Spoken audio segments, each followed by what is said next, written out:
আবারও ইরানের রাজধানী তেহরানে পুনরায় নিজেদের দূতাবাস চালু করার আনুষ্ঠানিক ঘোষণা দিয়েছে ইতালি। আগামী শুক্রবার থেকেই এই কূটনৈতিক মিশনটি তাদের কার্যক্রম পুরোদমে শুরু করবে বলে জানিয়েছে ইতালির পররাষ্ট্রমন্ত্রী আন্তোনিও তাজানি।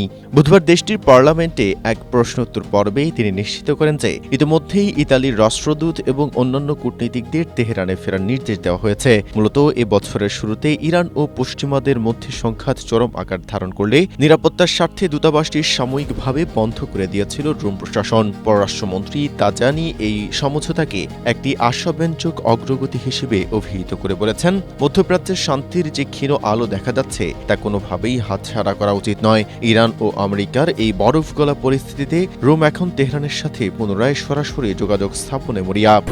স্ট্রবেরি সুপার ডটেড ও ক্লাসিক ভ্যারিয়েন্ট সেন্সেশন জাগুক শিহরণ।